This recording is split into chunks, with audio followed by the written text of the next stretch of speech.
그 후에 이 일이 있으니라. 이스라엘 사람 나봇에게 이스라엘의 포도원이 있어 사마리아의 왕 아합의 왕궁에 가깝더니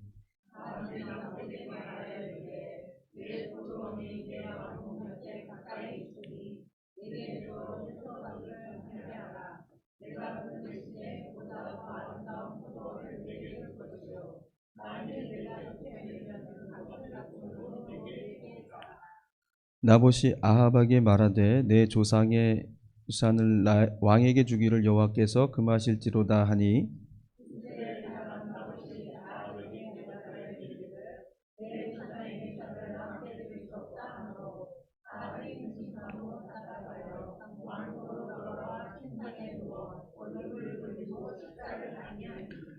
그의 아내 이세벨이 그에게 나와 이르되 왕의 마음에 무엇을 근심하여 식사를 아니하나이까.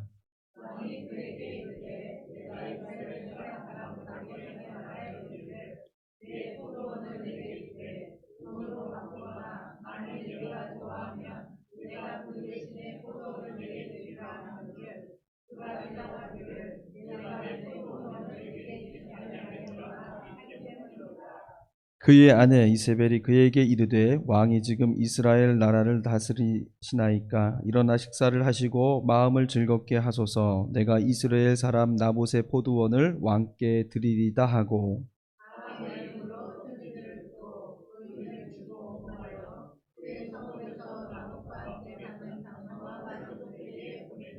그 편지 사연에 이르기를 금식을 선포하고 나봇을 백성 가운데 높이 앉힌 후에 불량자 두 사람을 그의 앞에 마주 앉히고 그에게 대하여 증언하기를 내가 하나님과 왕을 저주하였다 하게 하고 곧 그를 끌고 나가서 돌로 쳐 죽이라 하였더라. 아멘. 인사 나누시겠습니다. 주님의 평화를 빕니다.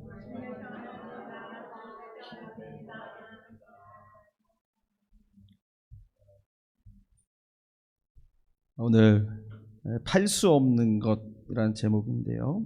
우리가 열왕기상 말씀을 읽어 나가고 있습니다. 팔 수 없습니다. 오늘 이렇게 나봇이라는 한 촌부가 했던 이 말 속에 어떤 뜻이 담겨 있는지를 우리가 함께 묵상해 보고자 합니다. 팔 수 없습니다. 이렇게 얘기했어요. 이 말은 지금부터 한 3000년 전에 있었던 당시 아주 악명 높았던 최고의 권력자 아합에게 했던 말입니다. 지금과 같이 언론이 있고 민주주의가 있었던 그런 시대가 아니었죠. 작은 시골 마을 농부가 자신의 땅을 나에게 팔라고 하는 그 왕에게 단호하게 이렇게 말했다라는 거예요. 팔 수 없습니다. 팔지 않겠습니다. 결국 나봇은 이 한마디로 목숨을 잃고 맙니다. 하지만 이 나봇의 말 한마디는 또한 하나님의 역사를 일으켜 세우는 위대한 신앙의 선포가 되기도 하였습니다. 이 이야기의 전말은 이렇습니다. 이스라엘이 남북으로 분열되어 있었을 때에 북쪽 이스라엘 아합 왕이 다스리던 그런 시대였죠. 왕궁의 별궁 근처에 포도원, 나봇이 가지고 있었던 포도원이 있었습니다. 그런데 하루는 아합 왕이 보니까 그 포도원이 탐났던 거예요. 정원으로 하고 싶었던지 여기선 채소밭을 만들겠다고 했는데 뭔가 자기가 갖고 싶었던 욕심이 생겼습니다. 그래서 아합 왕이 그 땅의 주인인 나봇에게 부탁하죠. 내가 땅이 필요하니까 그 땅을 나에게 적당한 조건에 넘기시오. 이렇게 부탁을 합니다. 명령을 한 것은 아니고요. 부탁을 했어요. 여기에 그 내용이 재밌게 나와 있는데요. 4절에 보시면 2절에 보시면은 이렇게 나와 있어요. 내가 그 대신에 그보다 더 아름다운 포도원을 내게 줄 것이요 만일 내게 좋게 여기면 값을 돈으로 내게 주리라. 어떻게든지 그 포도원 밭을 사고자 하는 좋은 조건을 제시하고자 합니다. 그러나 거절하죠. 4절에 보시면은 거절당한 아합 왕의 모습이 나와 있어요. 뭐라고 나오냐? 아합이 근심하고 답답하여 왕궁으로 돌아와 침상에 누워 얼굴을 돌리고 식사를 하지 않았다. 이렇게 기록하고 있습니다. 나봇이 팔 수 없다고 거절했는데 이 왕이 보일 수 있는 태도일까? 이런 생각이 들 정도로 참으로 안쓰러운 모습으로 그렇게 돌아 누워있는 왕의 모습을 볼 수가 있습니다. 이건 누가 봐도 왕답지 않은 처신이죠. 그것도 악명 높았던 아합 왕의 모습에 비하면 이 아합 왕의 모습은 잘 그려지지가 않습니다. 그의 아내 이세벨도 이 아합 왕의 행동을 보고는 딱하게 여겼어요. 그래서 이 왕비인 이세벨은 이스라엘의 왕답게 처신하셔라고 충고까지 합니다. 그리고는 이세벨이 직접 그 땅을 빼앗아 줄 흉계를 계획하게 됩니다. 그것이 이제 10절에 우리가 읽었던 말씀이에요. 나봇이 하나님과 왕을 모욕하였다라고 그렇게 거짓 증인 두 사람을 세운 다음에 그를 돌로 쳐 죽입니다. 결국 나봇은 억울한 죽임을 당하게 되었고 아합 왕은 주인 없는 땅을 차지하게 됩니다. 이것이 나봇 포도원 이야기인데요. 여기서 우리가 자세하게 한번 생각해 봐야 될 점이 하나 있습니다. 왜 나봇은 포도원을 안 팔았을까? 아합 왕은 아까 말씀드린 것처럼 나봇의 포도원을 강제로 빼앗으려고 했던 것이 아니었습니다. 2절에 아까 보셨듯이 아합 왕의 제안은 나쁜 게 아니었어요. 돈을 충분히 쳐주겠다. 아니면 내가 이 포도원보다 더 좋은 데를 내가 알아봐 주겠다. 돈을 주든지 땅으로 받든지 내가 적절한 보상을 할 테니 나에게 넘겨라. 그런 것이죠. 결코 믿지는 거래는 아니었습니다. 그럼에도 나봇은 죽을지언정 결코 팔지는 않겠노라고 고집을 피우고 있는 것이었죠. 왜 나봇은 그랬을까? 나봇이 포도원을 팔지 않고 목숨을 내걸면서까지 지키려고 했던 것이 무엇이었을까? 여기서 우리는 중요한 하나님의 명령 한 가지를 주목해야 하겠습니다. 레위기 25장 23절에 나와 있는 말씀인데요. 짧습니다. 토지를 영구히 팔지 말 것은 토지는 다 내 것임이로다. 이렇게 나와 있습니다. 하나님께서는 땅을 영구히 팔지 못하게 하셨어요. 영구히 팔지 못한다라는 말은 한 번 그 사람이 소유한 땅을 평생 죽을 때까지 대대손손 영원히 그 사람의 소유가 되지 못하게 하신 거예요. 레위기 25장에는 희년법이라고 나와 있습니다. 이게 희년법의 한 종류예요. 희년이라는 것은 안식년 7년이 7번이 곱해지면 49년이죠. 그 49년의 다음 해를 가지고 희년이라고 얘기합니다. 그래서 50년째가 되는 해를 희년이라고 얘기하는데 희년에는 땅을 원상태로 다 돌려놓습니다. 파종을 하지 않아요. 그 대신에 거기서 대신 그 자리에서 저절로 자생하는 작물도 손대지 않습니다. 이 희년이 되기 전에는 준비를 해야 돼. 그 전에 전년도에 미리 다음 해까지 희년까지 먹을 수 있는 작물까지 다 준비를 마련해 놓고 희년에는 그 땅을 경작하지 못하도록 하게 하는 것이에요. 땅뿐만이 아닙니다. 50년째 되는 해에는 종들을 풀어주고요. 집으로 다 돌아가게 합니다. 빚이 있는 사람들은 빚도 다 탕감해줘요. 이 희년법은 이스라엘에게만 있는 그 근동 지방의 유사한 법들은 있을 수 있었어요. 그런데 이 희년법은 이스라엘에게만 있었던 아주 독특한 하나님의 명령이었습니다. 이 희년법이 주어진 이유가 무엇입니까? 모든 소유를 한 사람이 독점하지 못하도록 한 법이에요. 하나님의 소유이고 이 모든 것은 하나님이 너희들에게 모두 나누어 쓰라고 주신 땅이고 하나님의 주신 축복이라는 것입니다. 그것을 한 사람이 혼자 가져가지 못하게 한 거예요. 그럼 왜 하나님께서는 그렇게 하셨을까? 왜 그랬습니까? 이스라엘이 저들이 가나안 땅을 차지할 때 이스라엘 자신의 힘으로 차지했나요? 그렇지 않죠. 하나님께서 차지하도록 허락해 주신 땅이에요. 저들은 한 게 없습니다. 하나님 명령대로 진군하라면 진군하고 장막치라면 장막치고 그랬을 뿐이에요. 다 하나님께서 그 성들을 점령케 하시고 그 땅을 분배케 하셔서 그 땅을 약속의 땅을 허락해 주신 거예요. 애초부터 저들의 땅이 아니었습니다. 하나님이 주신 땅이기 때문에 그것을 한 사람 또는 누군가가 함부로 할 수 없다는 것이 바로 희년법이 가지고 있는 정신이고 신앙이고 명령이었습니다. 그렇다면은 나봇이 그 포도원을 팔지 않겠다라는 이유는 무엇이겠어요? 자기 포도밭이 너무 좋아가지고 애착이 있어서 그걸 안 판 것이 아닙니다. 보상이 적어서도 아니고요. 대신 주겠다는 그 땅이 너무 마음에 안 들어서도 아닙니다. 왜 그래요? 바로 이 하나님의 말씀을 지키기 위해서 팔지 않겠다는 거였어요. 그런데 이스라엘 역사를 돌아보면요, 이 희년 제도가, 희년법이 제대로 지켜진 적이 없다고 합니다. 솔로몬 왕 이후 시대에는 그 전에는 지켜졌다는 사람도 있고 안 지켜졌다는 사람도 있고 사람들마다 의견이 분분한데 공통적으로 솔로몬 왕 이후로는 한 번도 이 희년법이 지켜진 적이 없었대요. 왜 그랬을까요?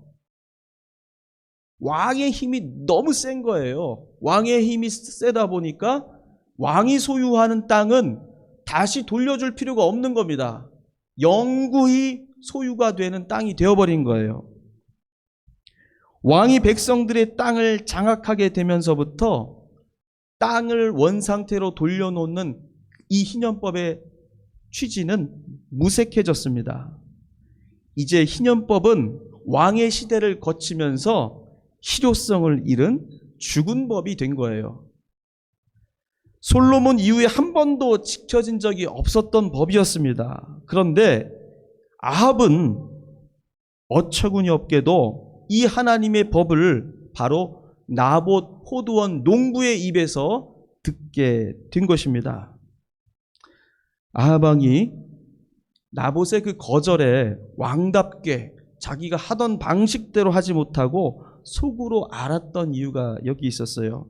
비록 죽은 법이지만 아합도 이 나봇의 말에 하나님의 말씀에 명령이 있다라는 사실을 알고 있었기 때문에 나봇이 괜한 고집을 피우고 있는 것이 아니라 나봇은 지금 하나님의 명령을 붙들고 나에게 대항하고 있다라는 사실을 알고 있었기 때문이었습니다.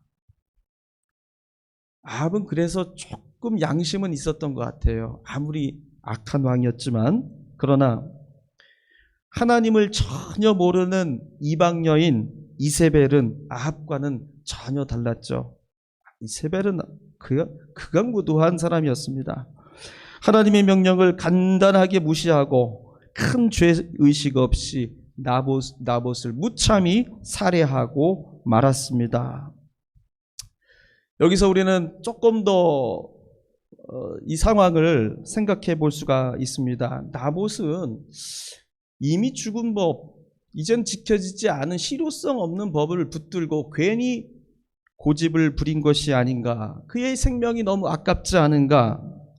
물론 성경에는 그렇게 쓰여져 있고 믿음의 선조들도 그것이 맞다고 지켜온 것은 사실이지만 자, 지금 현실을 봐라. 현실에 지금 누가 지금 그 법을 기억하고 지키고 있느냐? 현실적으로 지금 왕이 통치하는 시대이고 지킬 수 없는 상황이며 지금 사람의 목숨이 왔다 갔다 하는 그러한 상황 속에서 그 원칙이 더 중요하겠는가? 사람의 목숨이 더 중요하겠는가? 설령 나봇이 그 땅을 팔았다 한들 그 책임을 하나님이 나봇에게 묻겠는가? 지금 나봇이 죽게 되었는데 그 목숨을 살리는 것이 하나님 보시기에도 옳지 않겠는가? 여러분, 할 말이 얼마나 많이 있습니까? 할 말이 얼마나 많이 있고 하나님께서도 이해해 주시지 않겠는가? 계명 어겼다고 기꺼이 나를 책망하시겠는가? 용서해 주시지 않겠는가? 이렇게 할 수 있는 이야기들이 너무 많습니다. 그럼에도 불구하고 나봇은 융통성 없게도 하나님의 말씀을 한치의 양보도 없이 지켜내는데 목숨을 걸었어요. 나봇은 정말 왕이 자신의 땅을 달라고 하는 그 의미를 정말 몰랐을까요? 여러분, 이것이 어떤 사람들에게는 횡재를 의미하는 그런 사건이었습니다. 왕이 달라고 하는데 좋은 값으로 쳐주겠다는데 희세에 5배, 6배, 10배를 불러서라도 그 왕은 돈이 중요하겠어요? 손에 넣을 수 있다면 그 정도는 쳐줄 수 있지 않겠습니까? 또 왕이 내 땅을 필요로 한다라는 그러한 상황을 역이용해서 왕과의 관계, 왕의 호의를 베풀어서 좋은 관계를 쌓을 수 있는 절호의 기회가 아니겠습니까? 내가 왕에게 호의를 베풀어서 땅을 팔았다. 그 관계가 형성되면 이 사람은 그 관계 하나만 가지고도 얼마나 그 시대를 편안하게 살 수 있었겠어요. 그 사람이 조금 더 정치적인 사람이었으면 아마 이렇게 나갔을 것입니다. 왕님, 돈은 필요 없습니다. 그냥 가져가십시오. 여러분, 이렇게까지 나갔으면은 이 나봇 농부는 아마도 왕의 측근이 되어서 그보다 더 큰 권세를 아마 누리며 살아갈 수도 있었을 것입니다. 그거는 땅값으로 비교가 될 수 없는 엄청난 권력이죠. 요즘 뉴스에 나오는 얘기들이 다 그런 거 아니겠습니까? 돈을 뭐를 갖다 바쳐주고 거기서 맺은 관계들로 서로가 뒤를 봐주고 앞을 당겨주는 그러한 시대가 된 거 아니겠습니까? 나봇은 정말 이런 걸 몰랐을까요? 결코 그가 그런 계산법을 알지 못해서가 아니었습니다.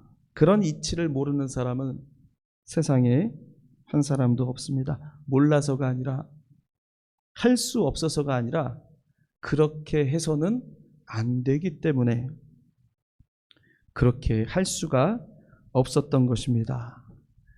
하나님의 말씀은 결코 흥정하거나 또는 거래할 수 있는 그러한 대상이 될 수 없다는 것, 이게 나봇이 가지고 있었던 믿음이었습니다.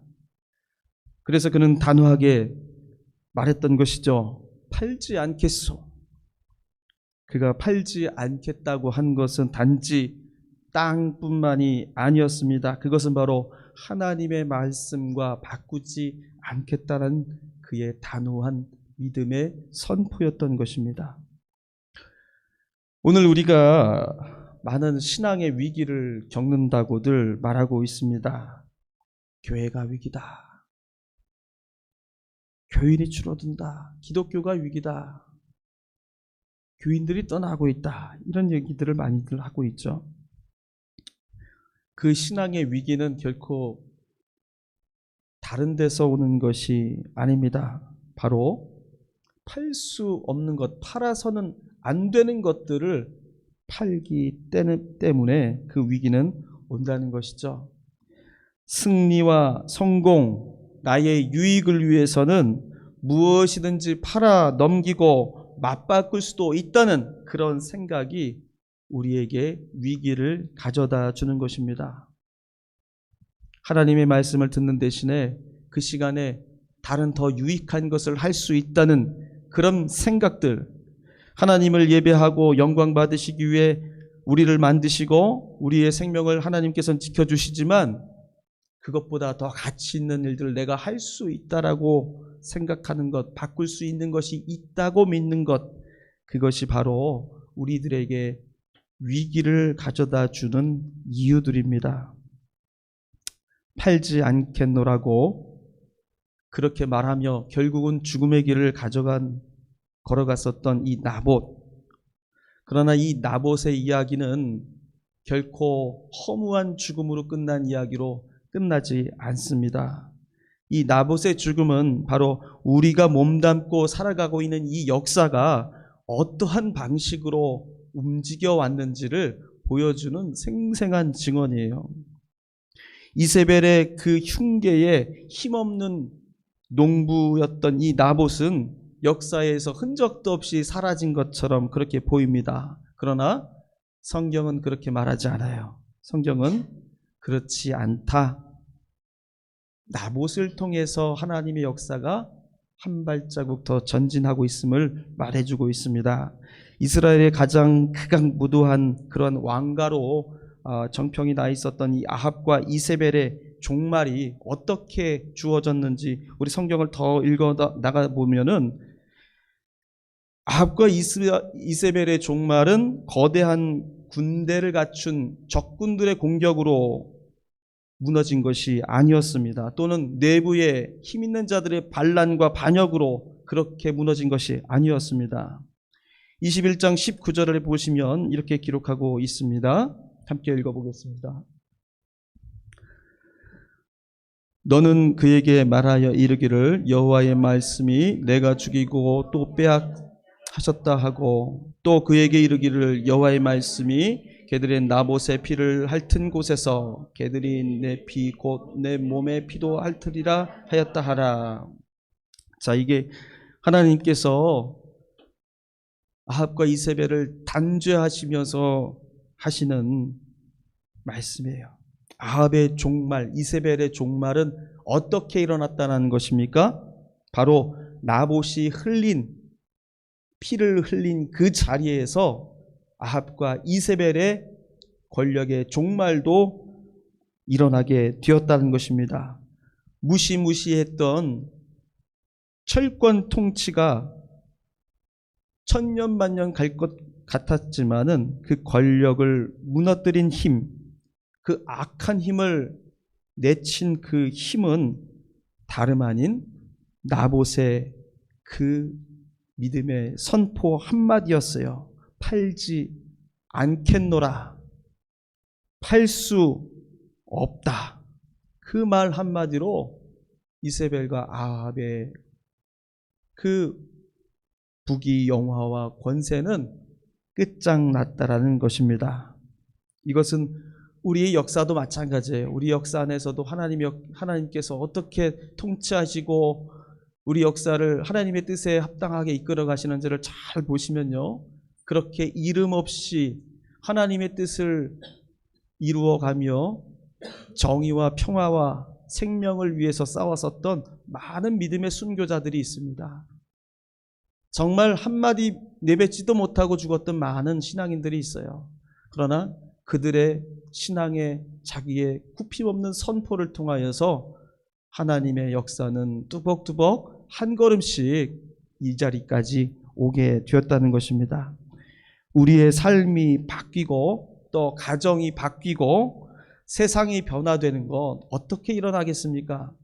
우리는 누군가는 어떤 대단한 논리가 필요하고 어떤 사람에게는 대단한 자본이 필요하고 돈이 필요하고 어떤 힘이 필요하고 무언가가 필요하다고 자꾸 그렇게 생각할 수는 있습니다.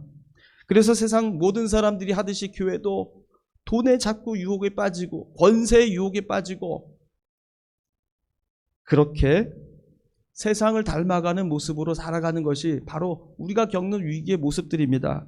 그러나 세상은 그러할지라도 누군가는 하나님의 말씀 한마디를 지키는 것, 이제 다 지난 일이 아니냐? 그걸 가지고 지금 누가 지키고 있느냐? 고집 피우지 말고 세상 현실을 똑바로 쳐다봐라. 그렇게 사람들이 충고하고 그렇게 살아가는 것이 현명하다고 얘기할 때에 누군가는 정말 하나님의 말씀 한마디를 생명같이 붙들고 나아가는 그런 사람들이 꼭 있어야 한다는 거예요. 나봇과 같은 사람이 꼭 있어야만 이 역사는 하나님의 역사로 세워져 나갈 수 있다는 것입니다.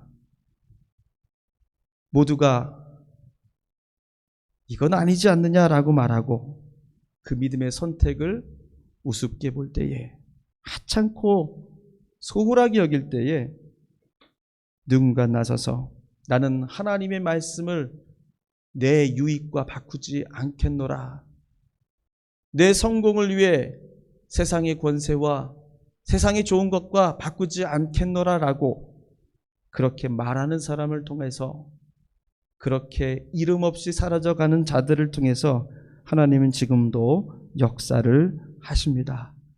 그리고 진정한 변화는 거기로부터 나온다는 것을 성경은 말씀해주고 있습니다. 우리는 그래서 팔 수 있는 것과 팔 수 없는 것을 구별할 줄 아는 신앙의 눈을 가져야겠습니다. 누군가는 팔아도 된다라고 얘기하는 사람이 있을 거예요. 팔면 안 된다고 얘기하는 사람도 있어요. 누구 말이 옳습니까? 하나님의 말씀에 근거해서 우리는 얘기를 해야 되는 거예요. 나봇과 같이 희년법, 이제는 사문화된 법이었지만 그 법이 바로 지금도 하나님의 살아있는 말씀이고 우리가 끝까지 붙들고 나아가야 되는 명령이라고 믿고 자기의 생을 바치는 것처럼 우리는 하나님의 말씀을 분별하고 그 말씀에 기대어서 오늘의 시대를 판단할 수 있는 아주 냉철하고 깊은 믿음의 눈들을 우리가 소유해야 한다는 것입니다. 그 눈을 가지고 있지 않으면 얼마든지 하나님 이름으로 세상과 야합할 수 있고, 얼마든지 성경 구절로 하나님의 말씀을 거스르고 내 입속을 차리는 자가 얼마든지 될 수 있다는 것입니다. 그러기 위해서 우리 말씀 공부에 조금 더 우리 마음을 열고 우리가 몰두하시기를 제가 권고해 드립니다. 말씀 공부를 해야 되는 이유가 분명한 거예요. 나봇이 하나님의 말씀을 알지 못했더라면 그렇게 자신의 삶을 하나님 앞에 바쳐가며 그 길을 걸어가지 못했을 것입니다. 말씀 공부에 소홀하지 말고 혼자 성경 말씀 읽는 것도 중요하지만 목회자와 함께 공부하는 시간을 가지면서 그 시간을 통해서 더 깊이 하나님의 뜻을 깨우쳐가는 그러한 여러분들의 발전된 신앙의 모습들을 하나씩 만들어 가시기를 바랍니다. 지난번에 우리가 창세기 특강을 했었어요. 세 분이 참석을 하셨습니다. 참 은혜로운 시간이었어요. 제가 이 두 번째 특강을 이제 8월 달에 합니다. 여러분 이 8월 달 특강에 많이들 참석해 주시기를 권면합니다. 그래서 여러분 신앙의 역사를 우리가 알지 못하고서 우리가 오늘 현재의 신앙의 모습을 우리 얼굴을 바라보기가 힘들어요. 신앙의 역사를 돌아보고 우리의 과거의 믿음의 선조들은 어떻게 예수님을 믿고 복음의 역사를 개척해 왔는지를 우리가 알게 되고 깨닫게 되고 도전받는 그런 시간들이 되었으면 좋겠습니다. 그리고 일주일 동안 여러분들 가지고 계시는 말씀과 삶, 이 묵상책을 꼭 같이 읽으시면서 성경 말씀과 함께 기도하시고 또 찬송도 부르시고 하시면서 말씀으로 일주일의 삶을 채워나갈 수 있는 여러분들 되시기를 축원합니다.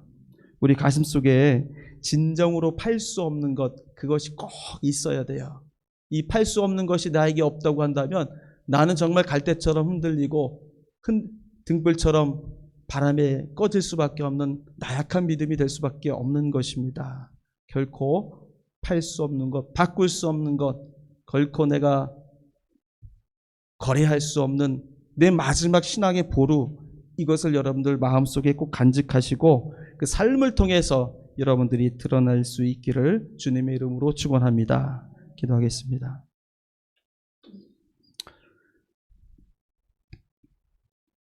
이름 없는 신앙인이었던 주님의 아들 나봇을 통하여서 하나님의 역사가 어떻게 전진해 왔으며 주님의 뜻이 이루어져 왔는지를 말씀을 통해 확인합니다.